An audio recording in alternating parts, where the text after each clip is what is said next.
퍼즐이 조각이 자꾸 맞춰지면 그림이 보입니다. 그래서 그 모든 퍼즐 조각들은 어떤 그림을 향해서 가고 있었다는 걸 알 수 있었겠죠. 우리가 퍼즐 조각만을 볼 때는 전체 그림이 보이지 않지만 어느 정도 퍼즐의 조각을 맞췄을 때 그 그림이 보이면서 이 퍼즐 조각은 전체 그림을 위해서 그 목적을 향해서 가고 있었다는 것을 알 수 있어요. 우리가 알고 있는 율법이라든가 은혜라든가 사랑이라든가 믿음이라든가 너무 많잖아요. 영광이라든가 그리스도의 성품이라든가 주님의 그 새언약 되신 것, 또 중보 되신 것, 이런 모든 것들이 사실 다 알고 있어야 돼요. 어떤 사람은 한 군데만 치우쳐 있어요. 그럼 퍼즐의 조각에 그 한 파츠만을 알고 있는데 조각 하나는 아니겠잖아요. 그래서 이제 자꾸 말씀을 들으면서 아, 이런 그림이었구나 라는 것을 알게 될 겁니다. 제가 여러분과 나눈다고 해서 제가 이제는 그림이 보이지만 저도 처음부터 알고 있었지 못했어요. 그 어떤 방향을 향해서 성령이 이끄시는 대로 갔죠. 내가 이거를 놔두고 어떤 목표를 놔두고 내가 이걸 알아가야지 그랬다기보다는 글쎄 여러분 시간마다 다시 빠지면 안 돼요. 왜냐하면 그 교회에게 주시는 말씀이 그 시간에 있어요. 그래서 빠질 때 안타까워요. 뭐 요즘은 유튜브도 많으니까 아무데나 들으면 되지. 사람들이 그렇게 생각했는데 그거는 진리의 말씀의 세계와 계시라는 걸 몰라서. 그래서 그게 인본주의죠. 내가 제목 보고 골라서 듣고. 근데 하나님은 진리의 전체를 알고 계시고 우리를 향해서 그 때마다 말씀하시는 분이십니다. 그래서 옛날 성도들이 훨씬 더 겸손했어요. 뭘 모르니까. 또 들을 수 있는 기회가 없기 때문에 그냥 모여서 듣고 강대산 위에까지 올라가서 듣고 집회할 때는 막 그랬어요. 그때가 그리워요. 진짜. 자, 오늘 부흥이냐? 오늘 뭐 그게 하나가 아니었잖아요. 그래서 그 큰 그림은 구속사라고 하는 큰 그림입니다. 구속사는 주님이 우리를 향하신 사랑이에요. 그죠? 구속사는 사랑이 사랑.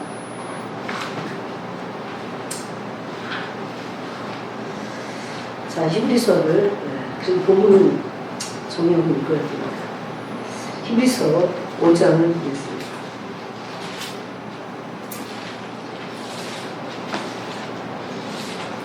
구속사라고 하는 큰 그림에서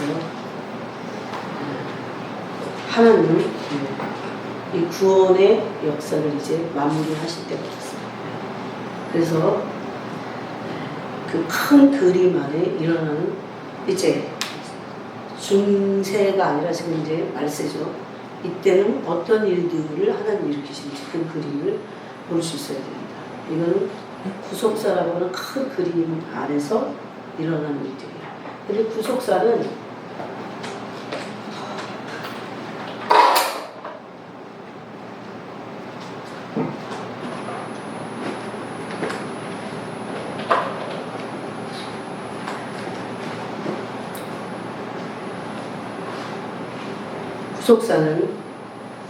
하나님의 사랑입니다.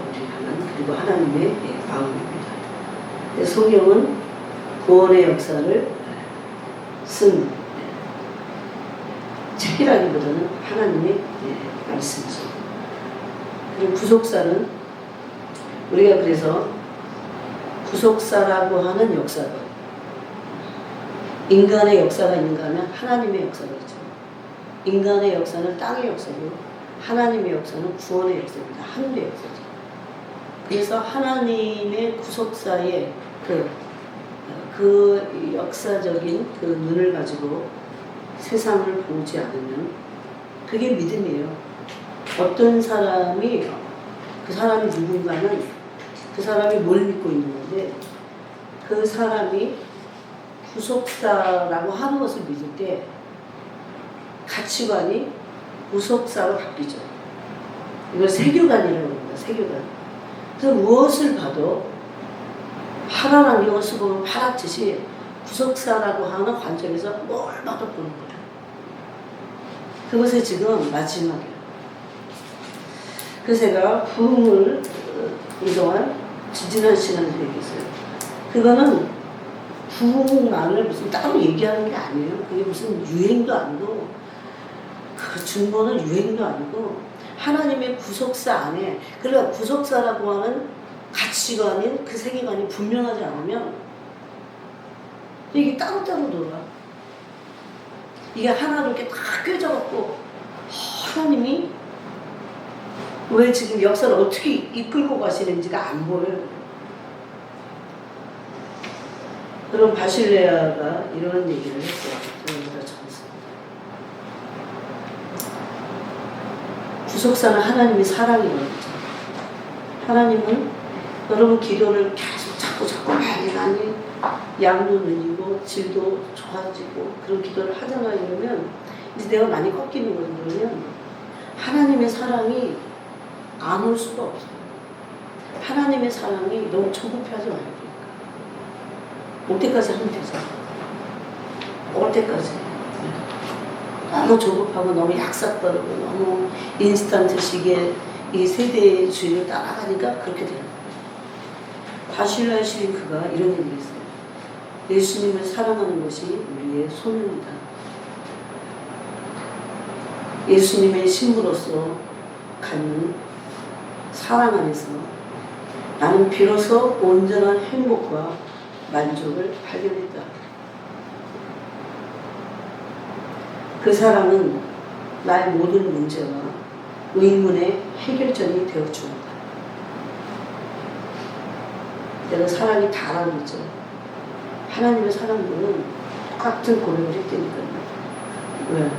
한 성령 안에서 한 사랑을 하다. 내가 뭔가 부족하다면 그건 다 사랑의 부족입니다. 하나님의 사랑은 천천히 넘치는데 나한테 막고 있는 데 있어서 흐르지 않아서 그렇죠. 그분의 사랑이 나에게 구애하며 내 마음에 불길을 일으킨 이후로 나의 생각과 감정이 온통 그리스도께 대한 것뿐이다. 그는 내 삶의 전부이고 중심이시다. 이게 그 바실레아 슈링크의 사랑의 고백이에요. 참 귀한데 이 사람은 참 귀한 고백을 했네. 그걸 끝나면 진짜 안 됩니다. 주님을 내 영혼이 사랑하고 사랑을 받고 사랑할 수 있고 또 그 사랑을 받아봐서 뭔지를 알아요. 여러분 정말 우리를 정말 사랑하세요. 제게 다 있는데 사랑이 없으면 재미없어져요. 뭔가 잘 안 될 때는 사람이 안 오는 겁니다. 그걸 찾아야 돼요. 근데 아예 사랑을 시작도 안 한 사람들도 있을 겁니다. 교단의 사람 가운데 얼마나 많겠어요. 막 은사도 있고 뭐도 있고 그런데 주님을 사랑하지는 않아요. 그러면 아무것도 아닌 거예요. 그래서 그게 말씀 안에 에베소 교회를 책망하신 이유입니다. 히브리서 5장을 읽겠습니다. 몇 절부터 있냐면 4절부터 읽겠습니다. 4절부터 10절까지 읽겠습니다. 4절부터 10절까지 읽겠습니다. 시작. 이 존귀는 아무도 스스로 취하지 못하고 오직 아름과 같이 하나님의 부르심을 받은 자라야 할 것이나 또한 이와 같이 그리스도께서 대제사장 되시고 스스로 영광을 취하심이 아니요 오직 말씀하신 이가 그에게 이르시되 너는 내 아들이니 내가 오늘 너를 낳았다 하셨고 또한 이와 같이 다른데서 말씀하시되 내가 영원히 멜기세덱의 반차를 따르는 제사장이라 하셨으니 그는 육체에 계실 때 자기를 죽음에서 능히 구원하시기 위해 심한 통곡과 눈물로 간구와 소원을 올렸고 그의 경건하심으로 말미암아 들으심을 얻었느니라. 그가 아들이시면서도 받으신 고난으로 순종함을 배워서 온전하게 되셨은지 자기에게 순종하는 모든 자에게 영원한 구원의 근원이 되시고 하나님께 멜기세덱의 반차를 따른 그의 제사장이라 칭하심을 받으셨느니라. 아멘. 여러분, 부흥은 지난 시간에도 이렇게 나눴습니다. 전적으로 하나님이 홀로 행하시는 일입니다. 그래서 이것을 에레미야 33장에서는 너는 나한테 부르짖으라. 내가 너에게 보여줄게. 우리는 그 위대한 부흥이나 구원을 우리가 한다고 생각해요. 그렇지만 그것은 하나님의 전적인 주권이고 그래서 하나님은 이 구원의 역사를 위해서 하나님은 일을 만드시고 성취하십니다. 네. 우리가 하는 것 같지만 물론 사람은 하나님과 상관없이 그 일을 할 수도 있어요. 네. 그런 사람들도 있습니다. 성경에. 뭐 그런 사람들은 제껴놓고 그러므로 부흥의 목적은 구원이기 때문에 부흥은 사람이 많아지는 게 아니라 구원의 목적이에요. 사람이 많아지는 것이 목적이 아니에요. 목적은 구원이고 특히 마지막 때에 부흥의 목적 중에 하나는 신부들을 주님이 온전케 하시는 겁니다. 저를 처음에 한국으로 보내셨을 때도 제가 낮에도 중보 기도를 하고 있지만 사실 신부들을 세우도록 주님이 그런 말씀을 많이 하셨어요. 전 제가 신부도 아직 온전히 되지 못했는데 내가 무슨 신부를 세우려면 그 일을 돕는 거죠. 근데 제게 그리스도를 향한 그 사랑, 그 마음이 지금도 있어요. 그리스도를 향한 그 사랑, 또 그리스도께서 나를 어떻게 사랑하시는지. 만약에 여러분 신앙생활 하는데 이게 두 가지가 없으면 그럼 헛개비야 하셔요. 마귀한테는 쉬워요. 그런 사람이 얼마든지 속여요. 그래서 우리는 말씀을 물론 잘 알아야 돼요.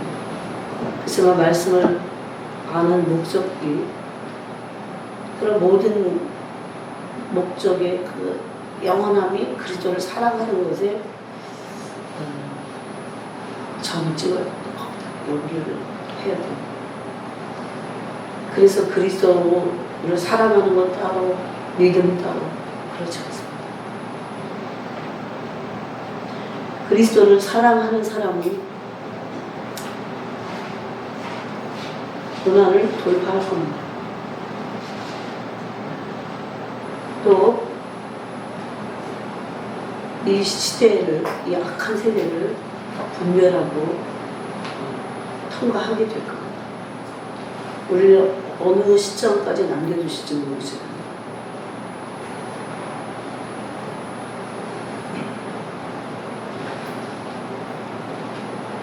오늘 그냥 제가 쓴 것만 나누려고 했는데 앉아있는 주님이 어떻게 정말 기도가 깜짝 놀라요. 내가 너를 너무 사랑해. 내가 너를 너무 사랑해. 막 기도가 깜짝 놀라요. 그래갖고 다시 그 사람으로 중심을 잡고 기도하기 시작하고 오늘도 낮에도 그게 부어졌어요.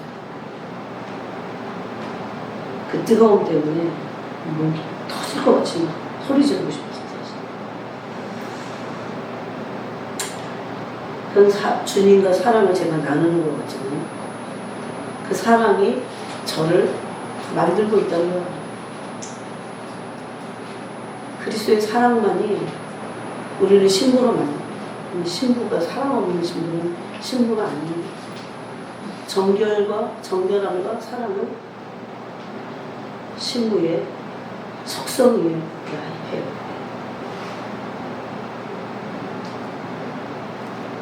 신부는 사랑을 받습니다. 받은 자. 그렇지만 받지만은 않습니다. 사랑을 반응하는 자입니다. 이것이 그 사람의 정체여야 돼요. 그가 얼마나 그리스도의 사랑을 많이 받아 누리느냐. 사람들은 그리스도의 사랑을 받는다고 하면 뭐가 잘 되고 일이 잘 되고 내가 계획한 게 막 잘 되고 그럼 사랑을 받는다고 생각하고 또 오해도 하고 무지해서 나오는 거죠. 물론 그럴 수도 있어요. 그렇지만 그게 절대적이지 않습니다. 그런 게 하나도 없어. 그래도 사랑하는 거예요. 그게 진짜 사랑이죠, 사실. 사랑을 해봐야 알아요, 그래서. 그리스도와 사랑을 해봐야 알아요. 나중에는 그 사랑의 말씀을 내가 믿고 있다는 것을 알게 돼요. 그 사랑을 받았게 돼요. 주님이 부흥을 통해서 마지막에 이 성취하신 부흥을 통해서 성취하신 그리스도의 말씀들은 다 사랑의 말씀입니다. 그것은 사랑의 말씀이기 때문에 우리를 치유하고 회복하실 겁니다. 그것을 그 사랑의 말씀을 사랑을 받고 그 사랑의 말씀을 믿고 소망을 가진 사람들은 틀립니다. 주님은 우리가 드리는 예물도 받으시고 11절도 받으시고 다 받으실 거예요. 그렇지만 사랑하기 때문에 드려야 됩니다. 단순히 의무가 아닙니다. 그래서 그리스도를 사랑함으로 하는 모든 것들은 너무나 영광스러운 것입니다. 최고의 영광스러운 부르셨어요. 고난에 참여하는 것. 그래서 이 땅에서 육체를 입고 있을 때도 영광의 영이 그 사람에게 입에 있다고 그랬잖아요. 하나님의 영, 곧 영광의 영이 그 위에 머물러 계시는 거예요. 그래서 원수는 우리가 그리스도의 사랑을 받지 못하게 하고 원수는 알아요. 어떤 사람마다 다 무엇을 그 사람의 약점을 알아가서 무엇을 막아버리면 그리스도의 사랑이 흐르지 않는 자. 난 나를 모르는데 원수는 알아요. 이게 너무 안타까운 뿐이죠. 근데 너무 많은 사람들이 러버들, 그리스도를 사랑한다고 하는 사람들이 너무 많이 내주고 있어요.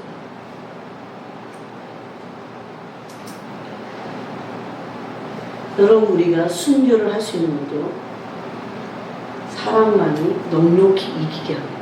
그래서 순교하는 거예요. 그냥 단순히 믿음이 좋아서 이제는 그런 낮은 수준에서 대답을 말해요. 그죠? 그런 사람들이 그리스도의 말씀을 붙잡을 때 엄청난 소망이 생기게 되는 거예요. 만약에 이것을 사랑 없이 소망을 말한다면 도대체 소망의 기반이 뭐예요? 기반이 없으니까 네? 원수가 막 쏠릴 때 소망을 뺏겨버려요.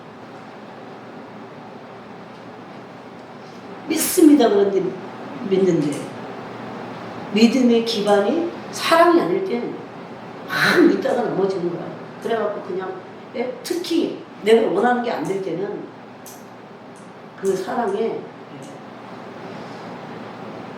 더욱서 넘어지게 되죠. 사랑을 믿지 못하고 불신을 하게 되어 있습니다. 이스라엘 민족이 하나님을 사랑하라고 했는데 사랑하지 않고 우상 숭배를 했습니다. 두 가지 큰 계명을 주셨잖아요. 하나님 사랑과 이웃 사랑인데 하나님을 사랑하지 않으니까 하나님과 사랑의 관계가 안 되니까 우상 숭배를 합니다. 이건 반드시 그래요. 여러분이 보세요. 여러분 스스로 누구도 자식이든 남편이든 아내든 나 자신이든 하나님을 사랑하지 않는 사람들은 온전하게 사랑하면 할수록 이 우상숭배에서 벗어나요. 근데 그러지 않으면 허전해갖고 우상숭배자가 될 수밖에 없어. 근데 자기가 몰라. 나는 목숨을 다해서 그리스도를 사랑하고 있는 그것으로 진단을 해봐요. 그 두 번째 이웃사랑이잖아요. 하나님을 사랑하지 않는 사람이 우상숭배함으로 하나님 사랑하지 않는데 우상숭배자들이 이웃을 사랑할 수 있어요. 그래서 이스라엘에게 두 가지 죄에서 이웃을 사랑하지 않으니까 이웃에게 뭘 행합니까? 네? 불법을 행해요. 의를 행하지 않아요. 가난한 자, 과부와 객들을 함부로 재판하고 막 옵니다. 그래서 이스라엘의 두 가지 죄를 이제 씻어주시겠다고 그러잖아요. 날이 오면. 뭡니까? 하나는 우상숭배의 죄와 더러운 죄에서 씻어주겠다고. 그 더러운 죄는 이 하나님을 사랑하지 않으니까 우상숭배자가 되니까 여러분 우상숭배자들은 반드시 탐욕스럽게 돼 있어요. 어떻게 이웃에게 공의를 행해요? 그건 단순히 이웃을 사랑하지 않는 게 아니라 하나님을 사랑하지 않으므로 이웃에게 의를 행하지 않는 이 두 가지의 계명을 어기는 그 죄입니다. 그 사랑이 얼마나 중요한지 모릅니다. 여러분 모두가 여기 몇 분 안 되지만 모두가 얼마든지 우리는 하나님의 사랑을 받은 자들이잖아요.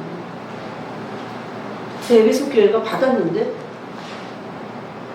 중심을 사랑에 두지 않으니까 열심히 냈어. 인내도 하고 막 난리도 아닌데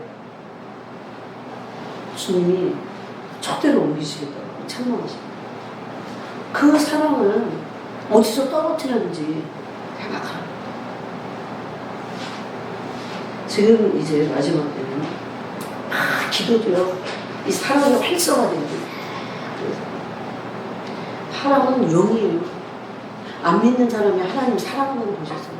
영으로 거듭난 사람들이 영 안에 그리스도를 사랑할 수 있는 사랑의 영. 오늘도 제가 집회를 놓고 기도할 때 그런 거예요. 주님 이전에 금요 집회 때 사랑의 영을 부어주시고 신부의 영을 부어주신다고 하셨죠. 오늘 그걸 부어주세요. 그런 걸 했거든요. 믿음으로 취하세요. 그러므로 부흥은 단순히 사람이 말하자는 어떤 현상을 말하지 않습니다. 목적은 하나님이 우리를 사랑하심으로 구원입니다. 이 구원은 하나님의 아버지로서 자녀에 대한 사랑이십니다. 그래서 이스라엘이라고 하는 한 나라를 아브라함을 통해서 선택하시죠. 그래서 하나님의 강한 손과 펴신팔이 이스라엘에게 있었다는 것은 그것은 하나님의 사랑이십니다. 그러면 우리 이런 부흥을 알게 될 때 우리는 이 사랑을 알고 우리 몫은 무엇일까요? 이런 사랑의 구원의 완성, 그러려면 부흥이 와야 되거든요. 이 부흥은 제가 치유와 회복이라고 했습니다. 이 부흥에 대한 약속의 말씀을 붙잡고 기도하는 것입니다. 이 부흥은 하나님의 일입니다. 저는 여러분이 이 치유와 회복의 말씀들이 너무 많다고 했잖아요. 이 말씀들을 여러분이 읽으면서 따로 적어 놓으시고 노트를 하나 해요. 그래서 나중에 이제 노트가 계속 보면서 기도하면 다 외우게 돼요. 네? 외우게 돼요. 이게 기억력이 좋아서가 아니에요. 기억력이 좋아서가 아니라 가슴에 새기기 때문에. 믿음으로 가슴에 새기기 때문에. 그리고 이게 내 소망이니까. 오늘도 찬양했잖아요. 세상 소망. 뭐라고? 세상 소망. 다 사라졌죠.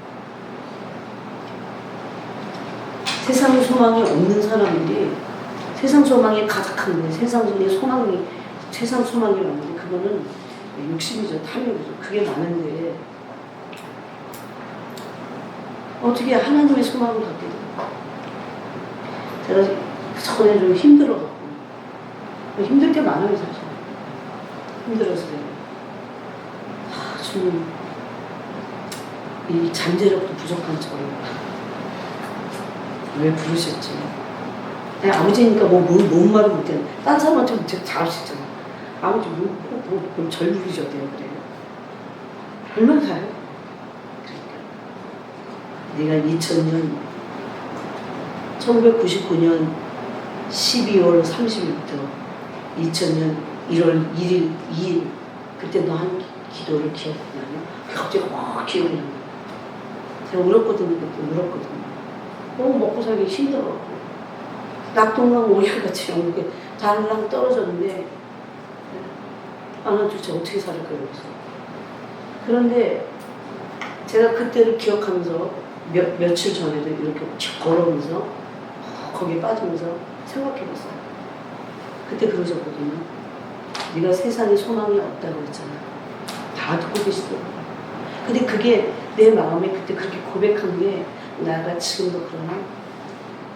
그때 진짜 세상에 소망이 없어서 내가 그렇게 고백을 했던가? 그게 맞더라고요. 그 마음이 고스란히 세상에 소망이 많은 사람들이 있어요. 야망이 많은 사람들. 그리스도의 비전을 정확하게 이룰 수가 없어요. 너무 많았어요. 그래갖고 여러분 세리요한 보세요. 광야로 내보내갖고 어릴 때 소망이 다 꺾이는 거죠. 뭔 소망이 있어요. 이스라엘에 나타나는 날까지 아이가 들에서 빈들에서 뭐 건강식 하려고 메뚜기 잡아먹은 게 아니고 석청을 먹은 게 아니고 먹을 게 없어. 빈들에서. 하나님의 나라는 아무나 이루는 게 아니야. 또 그러니까 위대한 사람들은 누구냐? 고생을 진짜 한 사람처럼 연단 어떤 사람들. 여러분 연단은 히브리서에 보니까 말씀이 전 지금도 해요. 기도 때도 하고 설거지 하다가도 하고 길 가다가도 하고 내가 지각을 사용해야 돼. 지각을 사용하지. 그게 정확해. 지각을 거기는 사용하는 걸 훈련한다고 했잖아요. 지각을 훈련해갖고 말씀으로 내가 아는 거는 나 계속 꺾는 거야. 아까 같은 거 막 기도하고 꺾고 꺾는 거야. 결코 그게 잘 안 되잖아요. 그래서 은혜가 필요해요. 이 부흥은 그래서 하나님의 일입니다. 저는 이 치유와 회복의 구원을 믿습니다. 그냥 엉성하게 그렇게 끝나지 않으시거든요. 여러분은 이 치유와 우리에 대한 치유와 회복이 일어나는 구속사의 끝에 있는요. 여기 안에는 이 구속사가 이제 끝이 나려고 합니다. 얼마나 많은 영적 싸움이 있는지. 여러분이 정말 기도하려고 해보세요. 이 치유와 회복을 위한 하나님의 언약의 약속의 말씀 붙잡고 기도하는 거예요. 막 공격이 온다니까요. 그거는 저뿐만 아니고 여러분뿐만 아니고 미리 신앙의 길을 걸어왔던 믿음의 선진들에게 동일하게 있었던 일이에요. 성 안토니 같은 사람들, 바실리아 슈링크, 코리텐돈, 존 하이드 다 기도의 사람들. 탁월한. 왜 탁월했냐? 너무 많이 해서 탁월해졌어. 하면 할수록. 한참 할 때는 몰라. 근데 어느 시간이 지나면서 아, 내 기도가 좀 잘하구나 이런 거야. 우린 너무 조급해. 인스턴트해. 금방 몇 개월 안에 뭐가 막 탁탁탁 돼야 되고 그러면 넘어지게 돼 있습니다. 그 길에서 나를 꺾는 그 시간들이 필요해요.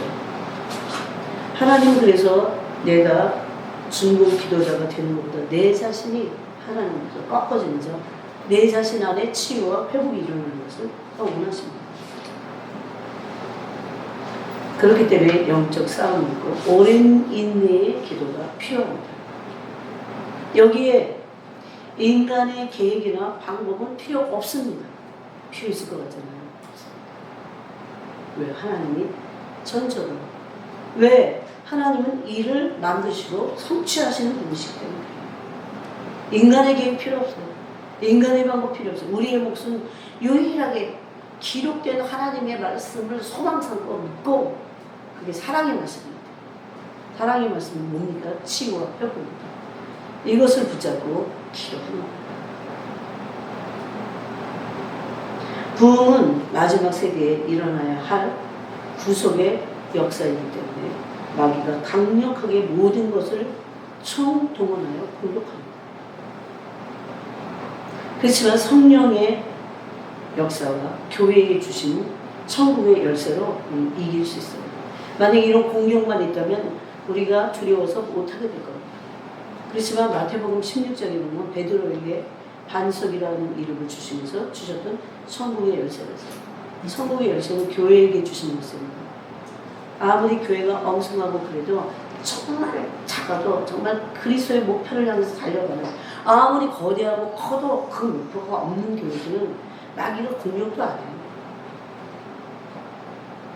그런 교회라고 할지라도 천국의 열쇠를 받은 천국의 열쇠를 믿음으로 받고 그것으로 돌파하고 승리할 수 있습니다.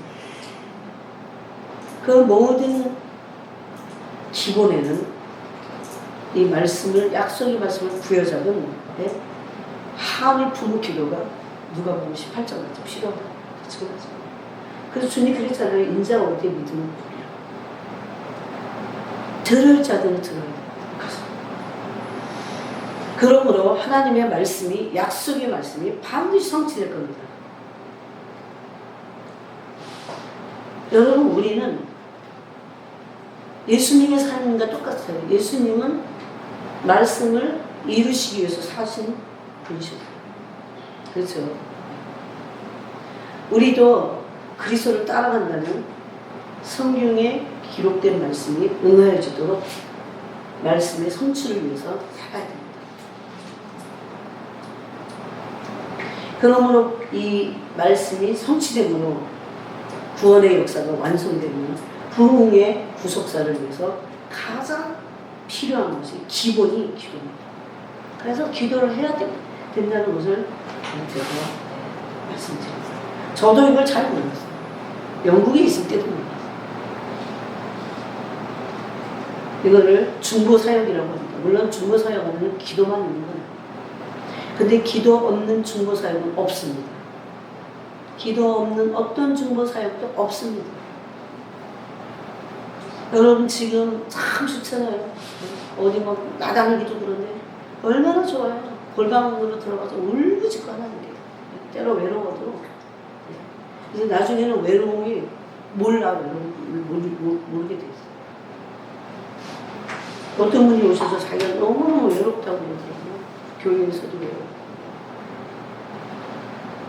그걸 연단하시나 보다. 저 그랬어요. 외로움 붙잡고 주님 만나면 되죠. 그래갖고 나중에 외롭다고 하는 것은 뭐가 느끼는 거예요? 혼이 느끼는 거예요. 근데 이 혼을 초월해버리잖아요. 혼이 이제 꺾이는 거지. 그러면 영이 아무도 없는데 외로운지 안 외로운지, 아니 느끼지 못해요. 혼자 있다면 못 느낀다고 했어요. 거기까지 가야 돼요. 그 외로워하고 사람 만나고 싶고 엉덩이가 들썩들썩하고 어떻게 주님을 대면하는 거 못해요. 아직 중심도 안 잡혀요. 그런데 예수 그리스도의 사역도 중보의 사역이었습니다. 중보의 사역, 예수 그리스도의 사역의 중심이 있었어요. 그러면 예수님이 가시고 나서 보내주신 성령의 사역은 뭘까요? 성령의 사역도 보혜사, 중보 사역입니다.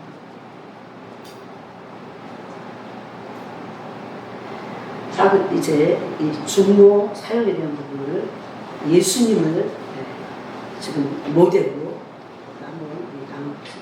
오늘 우리가 읽은 말씀에 이 중보의 부르심, 예수님은 중보 사역을 하셨는데 어떤 직임을 가지고 중보 사역을 하셨어요? 대제사장. 그죠? 그래서 4절에 이 존귀는 그래요. 이 존귀는 직분의 존귀를 말해요. 대제사장으로서의 직분의 존귀는 아무도 스스로 취하지 못하고 오직 아론과 같이 하나님의 부르심을 받은 자라야 할 것이니라고 했어요. 이거는 땅에 속한 제사 직분입니다. 제사 직분을 받은, 땅에 속한 제사 직분을 받은 아론이라고 해도 아론이 대제사장의 직분을 받는 위임식을 할 때요, 엄청난 기름 부심을 받으면서. 그래서 우리 이거 나눴잖아요. 시편 133편에 보니까 아론에게 위임식을 할 때 기름이 부어지니까 이건 실질적으로 올리브유를 부었어요. 그랬더니 아론의 수염을 타고 옷깃으로 해갖고 이 기름 부심이 흘러가는 거예요. 이건 굉장히 영적인 상징입니다. 마지막 때 기름 부심이 넘쳐났어요. 그런데 제가 이 부흥을 얘기할 때 어떻게 했어요? 모든 종류의 기름 부심, 바로 종류라고 해야 되는지, 모든 종류의 기름 부심이 평양 그러면 평양의 특징은 회개였어요. 회개의 기름 부심이 엄청났잖아요. 근데 이제는 모든 종류의 기름 부심, 하나님 뒀다 먹었을 건데 그 기름입니다. 네? 다 부으시겠다는. 천사는 만군단이나 되는 천사를 뒀다가 먹었을 건데 다 사용해. 하나님의 사람들, 준비된 사역자들을 뒀다 먹었을 건데 그때. 그래서 어마어마한 세기말의 상상을 초월한 부흥이 저는 일어날 거라고 믿습니다. 그것이 일어나지 않으면 어떻게 하나님의 약속 말씀을 성취될 수 없어요. 치유하겠다. 치유는 포로를 돌리겠다. 여러분 온다고 적어놓으면 돼요. 다들 찔끔찔끔 적어놓고 제가 노트를 표기도 전에 까먹을까봐 너무 귀해서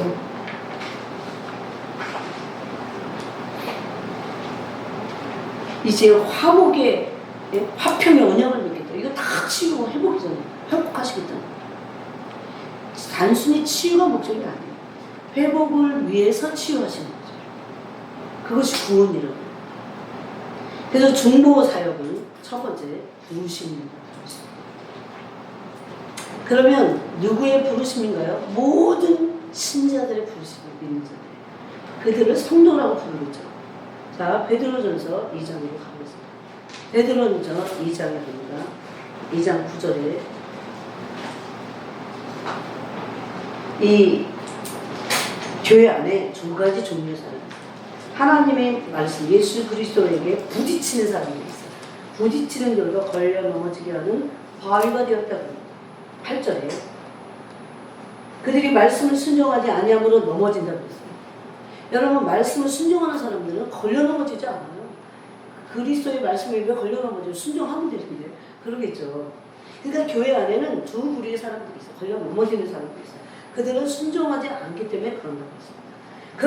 그러나 할 때 그게 이제 우리 정말 양들, 진짜들, 진짜 믿는 신부들을 향해서 말씀하시기 위해서 지금 그러나는 거예요. 그러나 부딪혀서 걸려 넘어지는 불순종하는 사람들이 교회 안에 있지만, 그렇지만 또 한 부류가 있어요. 너희는 택하신 족속이다. 이렇게 두 가지 부류가 있어요. 양이 있든 족속이 있든. 여러분은 어느 편에 속하시겠어요? 네? 그래서 중보 사역을 해야 돼요. 우리는 중보 사역 안에 있어야 돼요. 중보의 부르심 안에 있어야 되는데 그들은 택하신 족속들이에요. 걸려 넘어지는 사람들 보세요. 순종하지 않아요. 왕 같은 제사장들이요. 거룩한 나라. 그의 소유된 백성이니. 우리의 정체는 뭡니까? 불순종으로 걸려 넘어지는 자들이 아니라 뭡니까? 택하신 족속입니다. 왕 같은 그냥 택하신 족속이 거룩한 나라고 이것만 했으면. 근데 굉장히 중요한 왕 같은 제사장이라고 말씀하셨어요.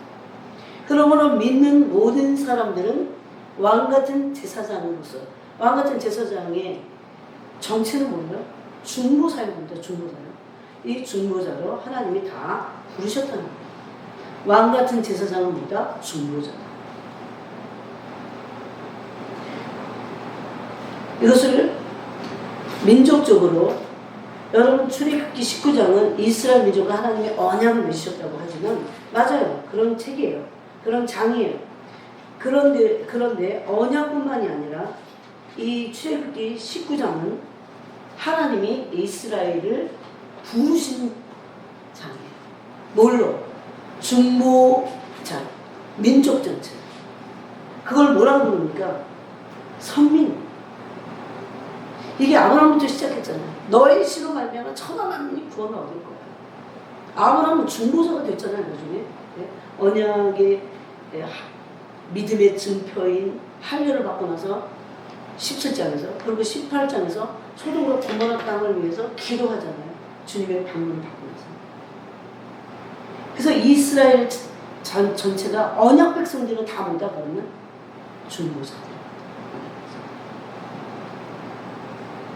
그냥 한동안 한국교회에 막 중보 사역 그래갖고 막 그게 유행했어요. 그냥 유행하고 반짝하다가 없어지고 그런 게 아니에요. 원래 처음부터 예수님은 그리스도로 아들이신데 선지에 계셔서 천국에서 그리스도로 영원히 계시다 그랬어요. 그리스도는 뭐예요? 중보자입니다. 중보자로 영원히 계셨어요. 이제 조금 이따 그 성경을 한번 찾아볼게요. 그래서 출애굽기 19장 6절에 뭐라고 합니까? 너희가 내게 대하여 제사장 나라가 됩니다. 나라 자체가 민족 자체가 중보자로 부르신 거예요.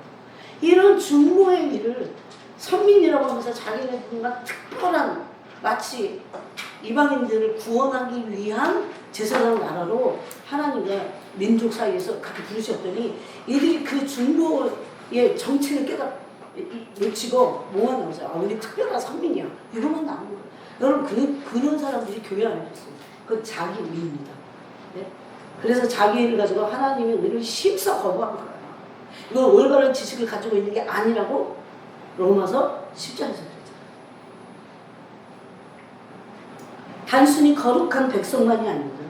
제사장 나라가 되는 겁니다. 그래서 이런 부르심을 민족적으로 받은 나라는 이스라엘 한 나라밖에 없습니다. 이 선민사상이 중보자로 부르신 것을 까먹었어요. 오늘날도 마찬가지입니다. 모든 믿는 자들의 성도들의 정체는 아까 우리가 베드로전서 2장 9절 말씀대로 중보자로 부르심이 있다는 겁니다. 부르심은 운명이에요.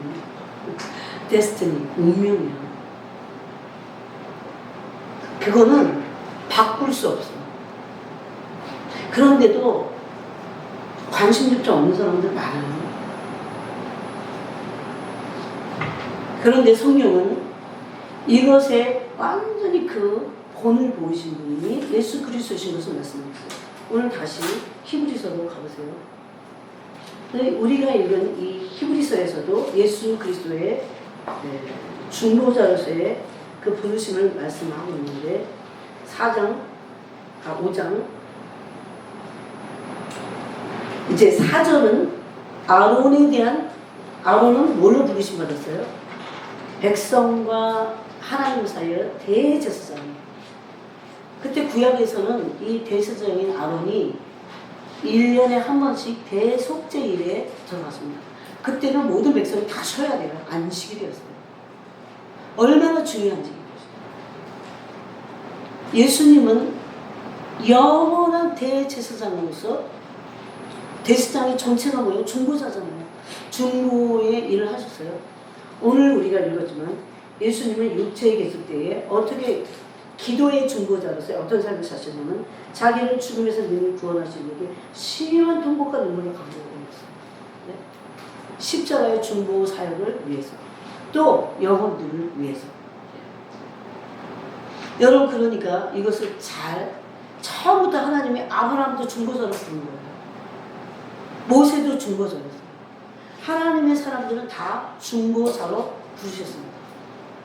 이게 부르심이라는 거예요. 부르심은 기름 부어서 직임을 주신 거예요. 얼마나 강하게 부르셨냐, 뭐 하여튼 제 식으로 하면 이런 것이 혹시나 있을 수 있지만 모든 사람이 중보자로서 중보 사역을 해야 됩니다. 그 사역 안에는 메인이 기도라는 거예요. 예수님 그래서 이 기도를 시원하게 통곡과 눈물로 간구와 소원을 하나님께 올리셨어요. 근데 5절에 보니까 아론과 같이 또한 이와 같이 그리스도께서 하세요. 이제 그리스도께서도 아론과 같은 대제사장의 중보자로서 부르셨다고 하는 것을 말씀드렸어요. 그래서 또한 이와 같이 그리스도께서 대제사장이 되심도 스스로 영광을 취하심이 아니요 오직 말씀하시니라 내게 이르시되 너는 내 아들이니 아들인데 뭐예요? 중보자로 부르신 거예요. 그 직임이 뭡니까? 대제사장의 직분을 받으심으로 중보자의 부르심을 하나님이 부르신 겁니다. 그러면서 6절에 그 중보자의 부르심을 또한 이와 같이 다른 데서 말씀하실 때 어디서 말씀하셨습니까? 이 말씀은 시편 110편 4절에서 말씀하셨습니다. 네가 영원히 멜기세덱의 반차를 따르는 제사장이라. 그러면 예수님은 영원한 대제사장이죠. 그러므로 예수님은 영원한 중보자십니다. 그래서 언제부터 그랬어요? 창세 전부터, 영원 전부터 하늘에서 아들이신데, 아들이세요. 그죠? 여기 아들이라고 하잖아요. 아들이신데 그리스도로 계셨어요. 중보자로 계셨어요.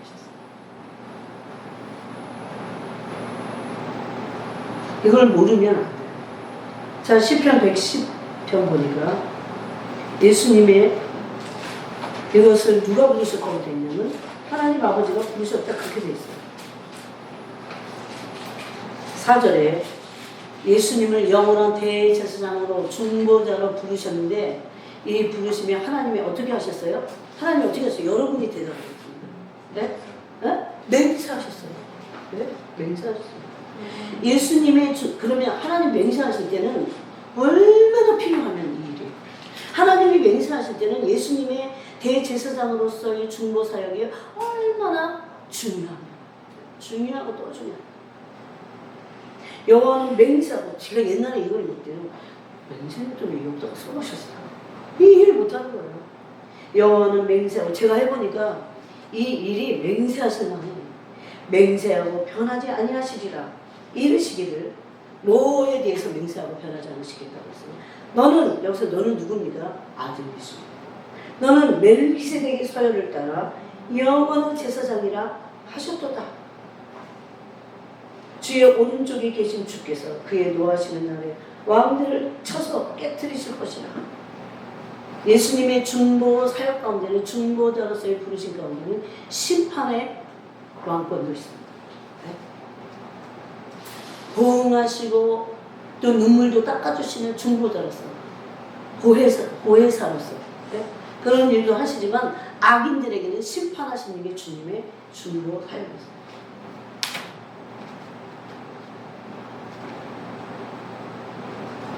근데 이 멜기세덱의 반차를 조금 보면 다시 히브리서 6장으로 5장 6절 5장으로 가보세요. 5장 6절에 그렇게 있죠. 네가 영원히 멜기세덱의 반차를 따르는 제사장이라 하셨다. 이 일에 대해서 예수 그리스도의 대제사장 되신 중보자라고 하는 부르심에 대해서 하나님이 맹세하셨다. 얼마나 중요한지. 그러고 나서 바로 예수님이 어떻게 육체로 계실 때 기도하셨는지를 중보 사역에 중보자의 메인이 기도라는 것은 기도의 모습을 바로 설명하고 있습니다. 그는 육체에 계실 때 여러분께서 중보 기도를 하다 보면 알게 돼요. 알지 않을 수가 없어요. 이것이 처음에는 내가 이걸 왜 하고 있지? 이런 생각부터 시작해서 그냥 하는 거야. 내가 이걸 왜 하고 있지? 어떤 때는 딴 생각하고 있어. 여러분 별짓 다 하면서 여기까지 온 거 아세요? 오늘 자랑할 게 없어요. 어떻게 되면 저녁밥 먹을까? 갑자기 그 생각이 확 들어가고 이제 저녁밥 한참 있었는데 저녁밥 내가 나가고 웃으시는 분들 그러다 깨우쳐요. 여러분 처음에 점심 안 먹고 할 때 밥 생각납니다. 누가 그랬어요? 확 나가갖고 짜장면 한 그릇 딱 먹고 올까? 나는 거기까지 생각 안 했는데 옛날에 저쪽에 있어요. 바로 길 건너면 짜장면 집이었거든요. 이게 쉬운 줄 아세요? 육체를 쳐서 복종시키는. 근데 예수님은 본을 보이셨어요. 그분도 육체를 가지고 계셨다고 성경은 말합니다. 그럼 육체를 가지고 계셨다는 것은 어떨 때는 공욕도 있을 수 있고 제가 그랬잖아요. 아니 그 욕이나 중독이나 막 온몸이 가려운 거예요. 막 다 가려워. 막 막 머릿속부터 막 안 가리고 되는 거예요. 왜 이러지? 공룡이구나. 집중을 못해요. 주님도 똑같이 저와 육체를 가지고 계셨잖아요. 그때 자기를 죽음에서 능히 구원하신 게 연약한 육체를 가지고 계셨어요. 하나님께 심한 통곡을 했습니다. 눈물로 간과 손을 올려버렸어요. 예수님 뭐 우신 일이 딴 게 뭐가 있어요. 결혼도 안 하셨고. 그래서 예수님은 영원한 우리의 대제사장으로서 영원한 우리의 중보자가 되셨습니다. 그러면서 6장으로 가서 6장 5절 그 뒤에 보면 멜기세덱을 말하죠. 11절부터 멜기세덱에 관하여는 우리가 할 말이 많은 너희가 듣는 것이 주라므로 설명하기 어렵다고 했어요. 왜냐면 너무 어리다는 거예요. 영이. 왜 그래요? 멜기세덱의 반찬을 알면 중보자가 되는 거야. 그런데 거기에 관심이 없으니까 멜기세덱을 지식으로만 알아요. 멜기세덱의 반찬을 따른 예수님은 유다 지파셨어요. 사실 땅에 속한 제사장 계열은 아론의 계열이고 레위 지파셨어요. 제사장으로 하면 예수님은 땅에 속한 제사장이 되실 수도 없고 조건이 안 되니까. 그런데 레위 지파의 제사장들은 누가 먼저예요? 예수님은 레위인들이 나기도 처음부터 계신 분이잖아요. 그래서 그 영원 전부터 대제사장으로 중보자로 계셨다는 그 그리스도로 계셨다는 것을 히브리서 전체가 말하고 있어요. 그래서 그분이 멜기세덱의 반찬을 따랐다고 하는 것은 영원 전부터 중보자였다는 거예요. 얼마나 중요하면 중보자가. 근데 중보자가 받은 영광은 커요. 제가 중보 기도를 막 하게 하려고. 물론 하시면 좋겠어요. 그렇지만 제발 영광을 놓치지 말라고 그래요. 헷갈 세상. 아무것도 아닌 세상에서. 여러분 내 아들인데 내가 중보자가 돼갖고 그 영혼을 위해서 기도해요. 그럼 상급이 있는 거예요. 그냥 내 아들이니까 그럼 기도 못해요. 괜히 초조하고 이런 사람 기도 못해요. 그런데 우리가 이 휘장 안으로 들어갈 수 있는 휘장 안으로 들어갈 수 있는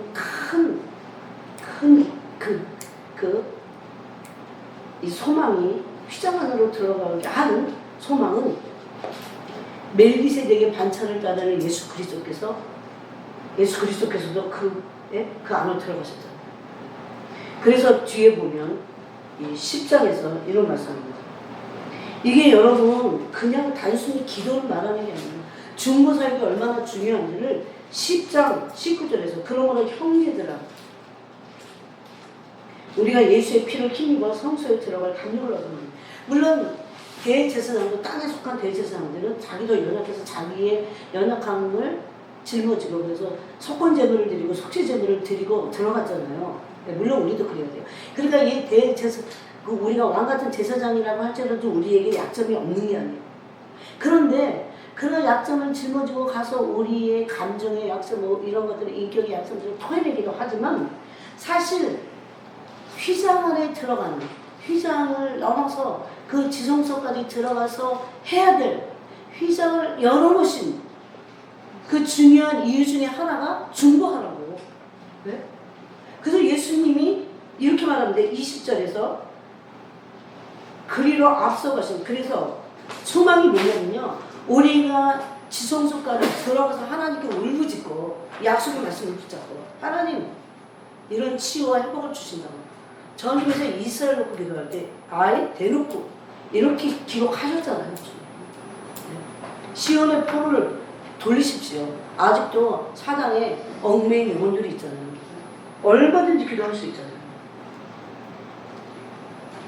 그런 기도를 약속의 말씀을 붙잡고 그게 골반이거든요. 지성소까지 깊이 들어가고 주님의 보좌 앞에서 부르죠.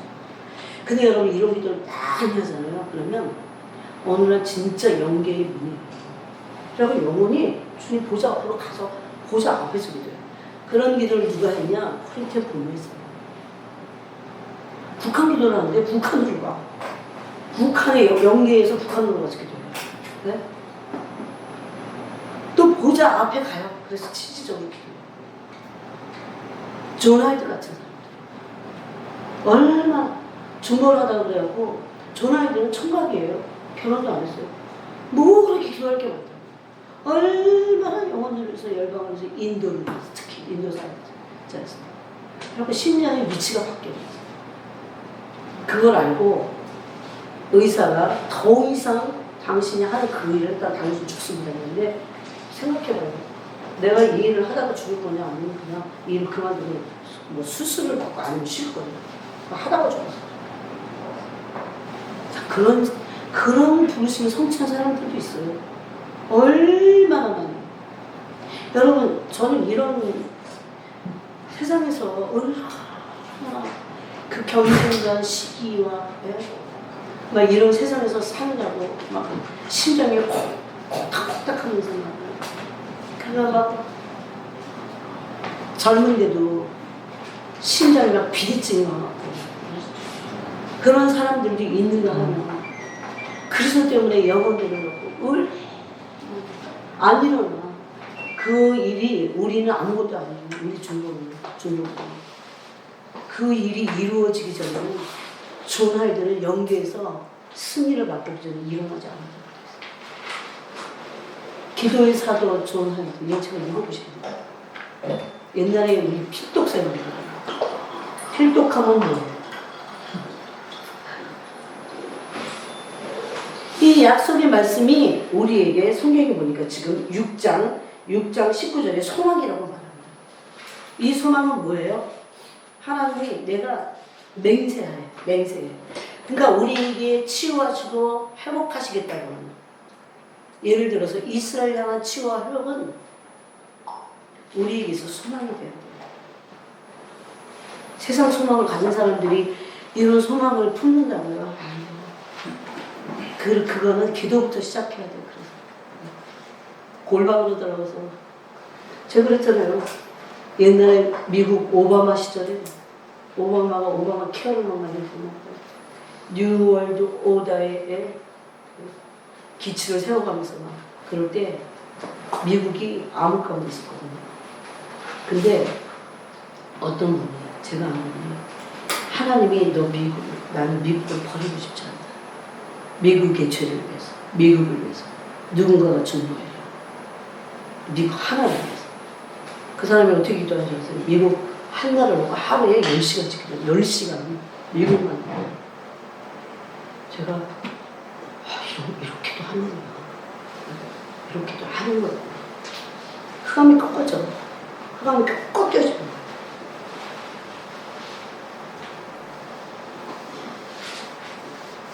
그 사이에 얼마나 많은 이런 공격들을 돌파해냈겠어요.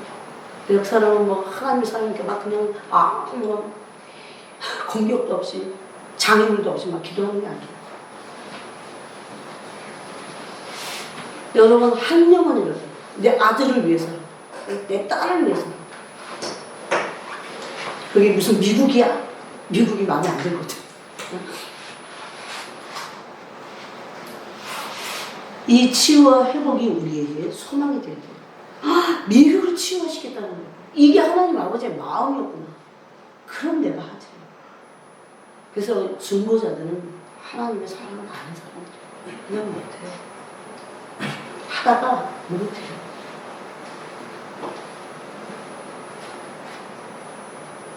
이것이 영혼의 닭같아서 튼튼하고 견고하여 어떻게 이 소망이 영혼에 다시 그래갖고 휘장 안으로 들어간다. 그렇게 했습니다. 이 소망은 뭡니까? 언약 백성들에게 주신 치유와 회복을 위한 약속을 말씀드렸어요. 그러니까 세상 소망이 있으면 성경에 기록된 약속의 말씀들이 나의 소망이 될 수가 없다니까요. 못해요. 그래서. 그런데 20절에서 이렇게 말합니다. 그리로 앞서갔다고 하면 그냥 그리로 들어가신 그러지 않고 앞서가신 그러니까 누군가가 뒤를 따라가겠죠. 그게 우리입니다. 그래서 우리는 레위 지파도 아니고 아론 계열도 아니잖아요. 뭐 이스라엘 사람이 아니니까. 그런데 어떻게 해서 모든 성도들에게 이 말씀을 하실 수 있습니까? 16절에서 그래서 6장 16절에서 사람들은 자기보다 더 큰 자를 가리켜 맹세하나니 맹세는 그들이 다투는 모든 의 최주 합정이니라. 하나님은 약속을 기업으로 받는 자들에게 아브라함뿐만이 아니라는 거죠. 이 세대 오고 오는 세대들에게 믿음의 세대들에게 뭐라고 해요? 약속을 기업으로 받는 자들이라고 말합니다. 약속을 기업으로 받는다는 건 뭐예요? 저는 처음에 이 말씀을 너무 어려웠어요. 특히 히브리서 6장은 정말 어려웠어요. 근데 지금도 또 저에게 또다시 더 깊이 말씀하십니다. 이 약속을 기업으로 받는다는 것은 언약 백성이 주신 기록된 하나님의 말씀이에요. 약속의 말씀이죠. 이것이 나에게 소망이 돼서 이것을 붙잡고 기도하는 거예요. 이 소망이 없으면 믿음이 어떻게 돼요? 배가 흔들리는 거 없다. 왜? 영우 그 닷을 배를 묶는 거잖아요. 그게 튼튼하지 않아서 흔들리는 거예요.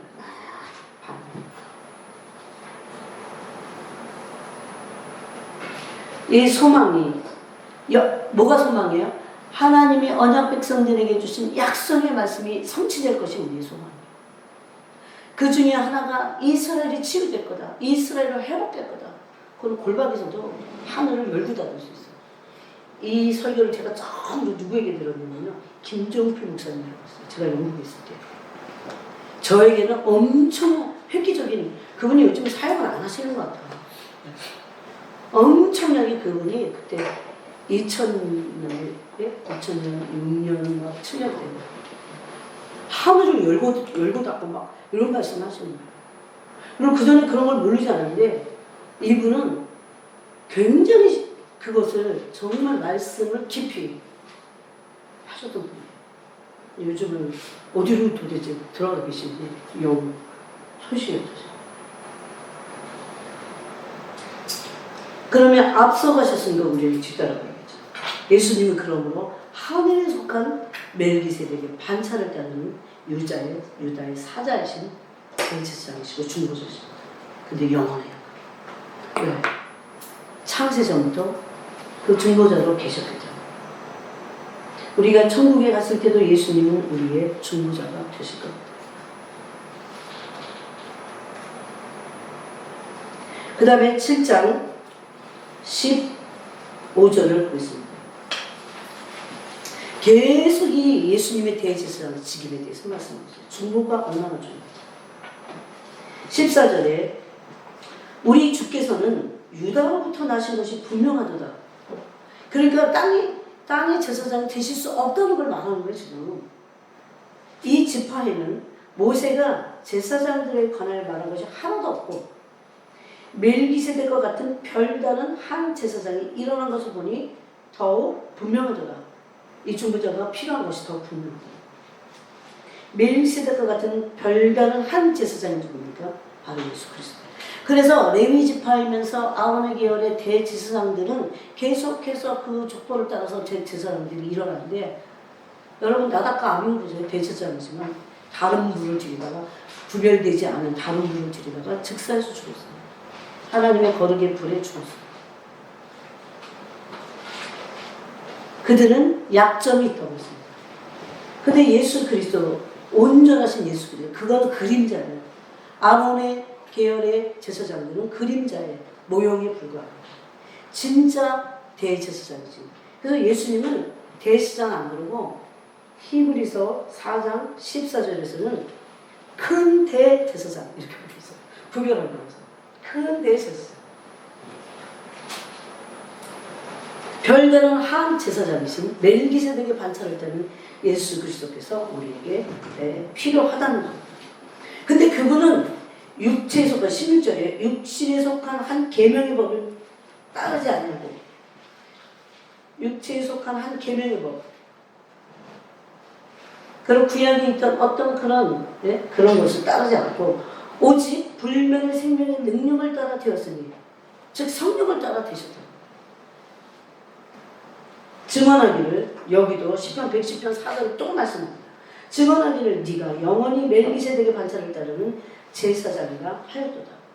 그러므로 예수 그리스도의 제사장 직분, 중보의 사역은 영원하다. 중보자, 영원한 대제사장이다.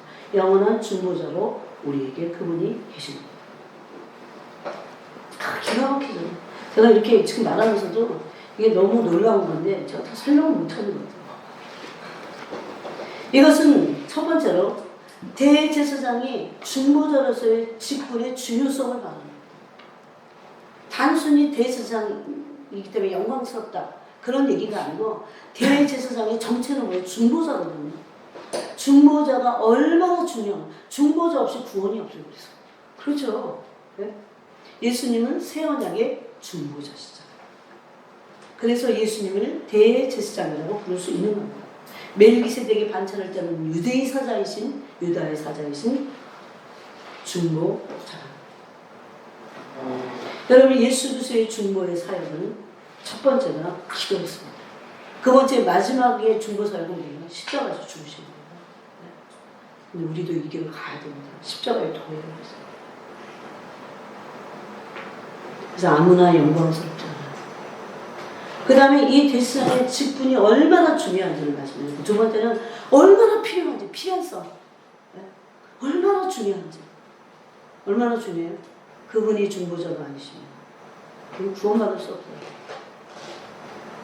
이거는 필연적인 거예요. 그분의 중보의 죽으심으로 말미암아 우리가 하나님의 의가 되었기 때문에 이 중보의 필요성입니다. 그래서 우리가 아까 읽은 대로 히브리서 4장 14절은 그러므로 우리에게 큰 대제사장이 계시니 그랬어요. 승천하시니 곧 하나님의 아들 예수시라. 우리가 믿는 도리를 굳게 잡을지어다. 그런데 이 믿는 도리는 우리에게 계승됐다는 겁니다. 이 중보의 부르심이 우리에게도 계승됐다. 그것이 아까 우리가 읽은 6장 20절이에요. 그리로 앞서가신, 우리 이제 뒤따라가요. 그냥 들어가셨다고 하지 않고 앞서가셨다는 것은 누군가가 그 뒤를 따라오는 자들이 있기 때문에 이렇게 말씀합니다. 멜기세덱의 반차를 따라 우리의 영원한 대제사장이 되셨어요. 그래서 우리는 우리의 왕같은 제사장의 직분의 모형은 예수님이십니다. 구약이 아니잖아요. 예수님이 어떻게 기도하셨는지, 예수님이 기도를 중보의 사역 중에 메인인 기도를 어떻게 하셨는지, 또 중보의 사역을 어떻게 하셨는지가 그것이 모델이에요.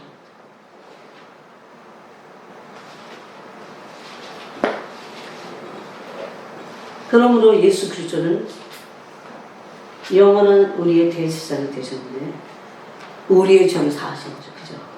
그러므로 고린도 전서 1장 30절에 예수 그리스도는 그러므로 우리의 의로움이 되셨다. 예수님의 대제사장의 직분으로서의 중보 사역을 하지 않으셨다면 예수님은 우리의 의로움이 되실 수 없어요. 예수님은 우리의 거룩하심이 되실 수 없어요. 예수님은 우리의 지혜가 되시고 우리의 구원함이 되셨다. 이렇게 됩니다. 이 고린도전서 1장 30절에서 예수 그리스도의 중보 사역을 말씀드립니다. 그 다음에 두 번째는 중보 사역은 아마 여기까지는 해야 될 것 같아요. 아까도 나눴지만 약속의 말씀의 성취입니다. 중보. 여러분, 아까 제가 초입에 그랬죠. 우리의 삶은 예수님의 삶을 따라가는 제자의 삶인데 예수님은 말씀이 응하여지는 삶을 그대로 사셨어요. 왜 나사렛에서 사셨어요? 말씀이 응하여졌어요. 미가서의 말씀이 응하여졌어요. 왜 베들레헴 떡집 베들레헴에서 탄생하셨어요? 미가 선지자의 예언의 말씀을 성취시키기 위해서.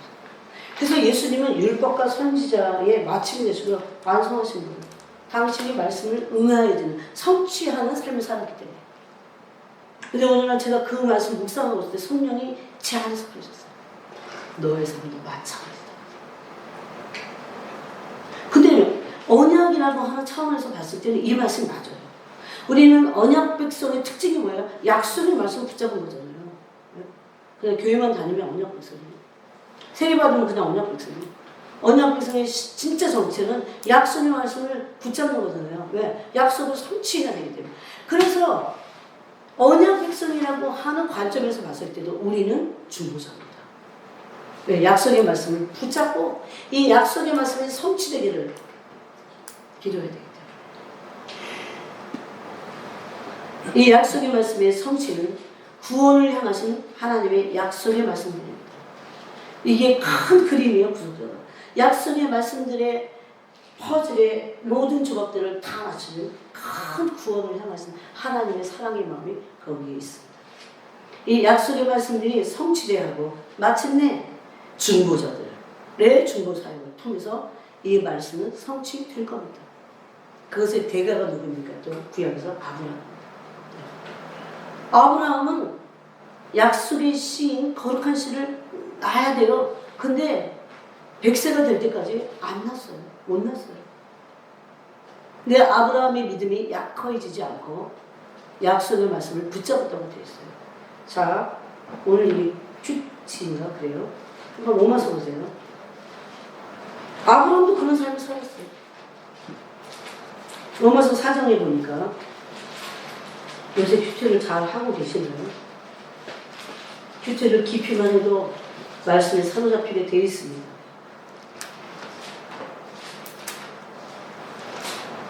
17절에 보니까 오늘 기록된 바 내가 너를 많은 민족의 조상으로 세웠다. 이게 아브라함에게 주신 뭡니까? 약속의 말씀이에요. 그렇죠. 근데 이게 히브리서 6장에 보니까 아브라함에게만 주셨다고 되어 있어요. 약속을 기업으로 받는 자들 그 뒤에 아브라함을 믿음의 조상으로 준 믿음의 후예들 약속의 시들에게도 이 약속의 말씀을 주셔서 기업으로 받게끔 하셨다라고 아까 우리가 읽은 히브리서 6장에 말하고 있잖아요. 그러나 교회 다닌다는 것은 이 약속의 말씀 붙잡는 거예요. 신약 구약을 붙잡고 기도하는 거예요. 참 구약이 필요 없다고요. 구약의 치유와 회복의 이스라엘 향한 약속의 말씀들이 얼마나 많은데 막 울고 싶어서 그런 사람한테 그런 사람 하고 나서 진짜 말해주고 싶어요. 마귀를 속아서 그래요. 아브라함도 그래서 이 기록된 약속의 말씀을 믿었다고 되어 있어요. 아브라함에게는 뭐가 약속의 말씀이에요. 내가 너를 많은 민족의 조상으로 세웠다. 그걸 믿는 거예요. 그럴 때 사실 아브라함은 아무것도 할 수 없어요. 몸이 100세가 돼갖고 살아도 잉태할 힘을 잃었기 때문에 아브라함이 그래서 18절에서 이걸 이렇게 말합니다. 아브라함의 믿음을. 그래서 우리의 믿음의 정체는 기록된 말씀을 약속의 말씀인데 그 기록된 말씀을 믿는 겁니다. 믿는 사람들은 반드시 그것을 소망 삼고 기도하게 되어 있습니다. 여러분 이것은요 너무너무 하나님 나라의 구원의 역사에서 너무 중요해요. 이 신부들이 이 중보자가 돼서 약속의 말씀을 붙잡고 하나님께 막 울부짖어야 되는데 이걸 안 하고 있다는 거죠. 여러분 이게 얼마나 큰 영광인지 얼마나 영광인지 하나님의 말씀을 성취시키는 거고 구속사를 완성시키는 거거든요. 네? 그래서 제가 그러잖아요. 이 중보기도 자료 뭘 기도해야 될지도 모르잖아. 그럼 그거를 빼게 넣고 다니고 화장실에도 안 하고 화장실에서 불멍없어도 기도하고 언제라도 좀 길 가다가도 생각나는 기도. 얼마나 좋습니까? 네.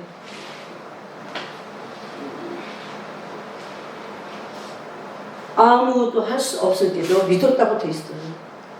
지금 여러분 이 세기 말에 코로나 되니까 아무것도 못해요. 뭐래요? 모였다가는 큰일 날 것 같잖아.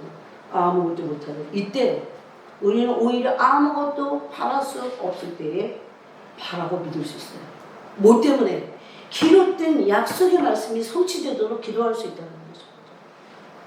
더 큰 일을 할 겁니다. 그런 거. 여러분 백투 제루살렘을 이 운동을 받았던 계시로 받았던 중국의 가정교회 목사님들이 진짜들이죠.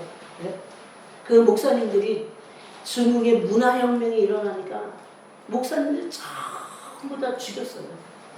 막 피바다요. 거기다가 모든 기독교 서적은 전부 다 불태워버렸어요. 그리고 다 감옥에 갇혔네. 이 백투 제루살렘의 이 계시를 받은 사람도 다 갇혀버려서 죽거나 저기 뭐야, 예?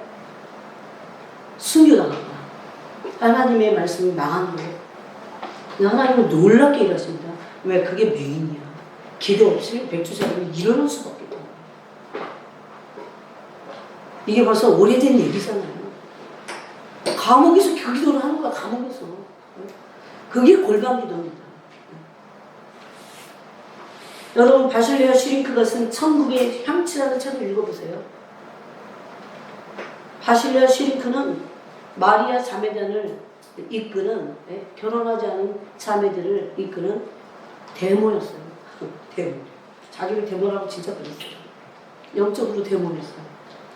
그런데 얼마나 일이 많겠어요, 거기에. 공동체니까. 얼마나 상담도 해줘야 되고, 얼마나 일이 많아요. 그래서 하나님이 마티리즈? 그런 자매를 하나 붙이셨어요. 데모가 이렇게 솟는 거구나. 그런데 어느 날 강연도 많았어요. 문서사역 강연 엄청 많았어요. 하나님이 다 끊어버리신 거예요. 어떤 일을 발생시키셨냐면 이단으로 전제로 독일에서 그 당시 아무것도 할 수 없게 됐어요. 제가 그 책을 영국에서 읽었거든요. 아무것도 할 수 없을 때 얼마나 마음이 아프겠어요. 그냥 나가면 다 이단 취급을 하는 거예요. 그때 떠나는 사람들도 있었어요. 그 마리아 공동체에서 떠나는 거예요. 여러분 지금도 그 마리아 공동체가 있습니다. 거기에. 다 떠났어요. 그때 기도할 때 하나님이 바실레아 슈링크한테 골방으로 어느 방을 지정합니다. 그래서 그 방에 들어가서 기도하라고. 그분은 참 많은 책도 썼어요. 그때 거기서 다 씁니다. 그런데 오늘 도저히 못 견디겠는 거예요. 마티리즈가 도대체 어떻게 사역을 하지, 나 대신. 나는 도대체 기도만 하면서 지금 저 자매가 얼마나 힘든데 내가 이러고 있어서는 되나? 별 생각은 안 들겠어요, 여러분. 제가 진짜 이 간증이 놀랐어요. 문을 딱 열려고 문 앞에 딱 문고리를 붙잡아서 성령의 음성이 들립니다. 네가 이 문을 열고 나가는 순간 너는 다시는 이 방으로 들어올 수 없어요. 기도할 수 없다. 하나님이 시켜야 하는 거예요, 뭐든지. 그래서 제가 저한테도 그랬거든요. 모든 사역의 메인은 기도야. 이렇게 말씀하실 때 저는 믿고 싶지 않았어요. 기도가 뭐 눈에 보이는 것도 아니고, 또 기도한다고 말아주는 것도 아니고. 진짜 제일 힘든 게 기도거든요.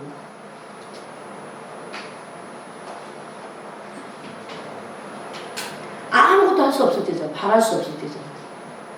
그때 골방에다가 1,000원 주고 바라고 믿게 하셨어요. 뭐가 있기 때문에? 약속을 말씀하기 때문에. 그래서 위대한 심판인가 이런 책도 써요. 그 책 놀랍습니다. 그냥 막 이 마음이 막 경각심이 막 생겨갖고 막 찌르는 것 같아요. 그분이 쓴 회개라는 책을 읽어보세요. 이게 고전 같은 느낌인데 요즘은 고전이 어디로 다 안 읽어서 고리타분하다고 안 해요. 얼마나 좋은 책들이야. 그겁니다.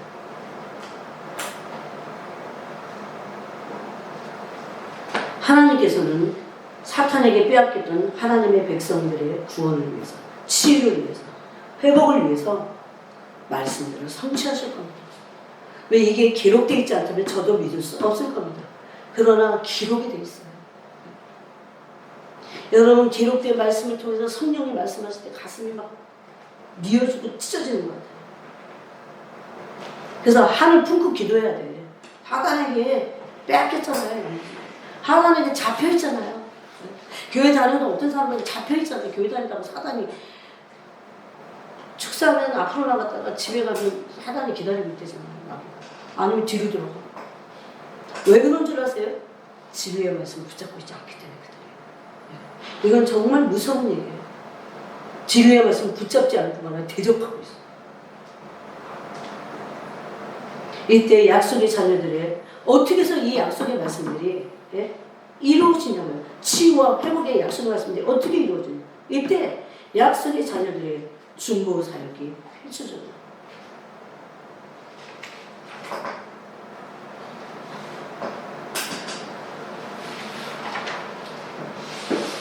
그래서 중보사역은 필연적입니다. 구속사. 중보사역은 구속사를 위해서 너무나 중요해요. 당위적입니다. 아브라함이 그런 중보자였고, 모세가 중보자였고, 창세기 18장과 출애굽기 32장에서 다 그들은 중보 기도자였다는 걸 알 수 있어요. 이제 이 구속사의 마지막 세대에 우리는 와 있습니다. 약속의 말씀들이 속히 성취되므로 구속사의 역사가 끝날 겁니다. 딴 생각을 할 여유가 사실 없어요. 그러므로 중보 사역은 종말론적입니다. 예수 그리스도께서도 언약의 말씀이 성취되는 삶을 사셨듯이 우리도 이런 모든 언약의 말씀들이 성취되는 그런 삶을 살아야 됩니다. 예수님은 탄생부터 십자가에 죽으심까지 말씀을 응하는, 말씀이 응하여지는 삶을 사셨어요. 여러분, 이제 이 마지막 때의 말씀의 성취, 치유와 회복을 통한 말씀의 성취는 어떤 것들이 있을까요? 이스라엘 회복? 이스라엘 회복되기 시작했잖아요. 그죠? 아직 완전히 회복되지는 않았지만. 유대인들의 귀환, 이거 다 약속의 말씀들이에요. 전 세계 복음화의 가속화. 네. 여러분, 나이지리아 같은 데서 100만 명이 돌아오잖아요. 100만 명. 이걸 대부흥이라고 말하지는 않아요. 그런데 부정적인 것도 있습니다. 약속의 성취들 때문에 각종 미혹들이 풀어지고 있어요. 지금은 미혹의 시대라고 말합니다. 또 교회가 배도를 하고 있어요. 이것도 약속의 말씀이 성취되는 거예요. 또 오늘날 나팔수들이 파수꾼들의 나팔 소리가 들려오고 있어요. 또 큰 음료 바벨론의 전성기예요. 지금 큰 음료 바벨론의 전성기. 곧 이 요한계시록 18장 말씀대로 큰 음료 바벨론의 전성기가 이제 끝날 겁니다. 적그리스도의 출현, 그리스도의 재림 휴거, 이 모든 것들이 약속의 말씀입니다. 이것들이 성취되기 위해서 여러분, 나란 신부 준비를 하려고 하지 말고 그 신부로 준비되어야 할 사람들의 영혼을 위해서, 저는 그런 다 부류가 있어요. 신부들이 신부로 딱 준비되면 딱 돼야 되는 사람들이 있어요. 그 사람들의 영혼을 위해서는 따로 기도합니다. 그냥 구원조차 이루어지지 않은 사람들 위해서 구원을 기도합니다. 그래서 이 모든 것은 하나님과 친밀한 중보자들이 이 역사를 이루니까 지금은 너무나 중요한 때예요. 말씀이 성취되는 때예요. 이런 때에 제가 살게 되리라고 생각도 못했어요. 말씀이 막 성취되고 있잖아요. 근데 교회는 아주 깊은 잠을 자고 있어요. 제가 요새 몇 분들에게 막 이 사람한테 마지막 때가 되고 주님의 신부가 되어야 된다는 걸 말하면 어떨까? 이런 사람들 몇 명 골랐어. 그러고 얘기를 해봤어요. 막 이렇게 살살. 아주 반응이 아주 안 좋아. 뭐야 이거? 그렇지. 어디에 뭐 그런 말씀이 있어요. 약간 나는 다 아래로 그 느낌, 그냥 고상하게 말씀만 전할 때는 아멘 그러더니 있다니까요. 그런 반응들. 야, 이렇게 교회가 잠을 자는 거야. 잠을 자는 것도 교회의 배도의 때기 때문에 미혹의 시대이기 때문에 그 말씀이 성취되기는 할 거지만 그 영혼들을 위해서 말씀이 성취되니까 그냥 다 폐기치고 그런 게 아니고 영혼을 위해서 기도하는 것은 우리의 몫입니다. 그래서 오늘 이 말씀을 나눴습니다. 하나님 아버지 감사합니다.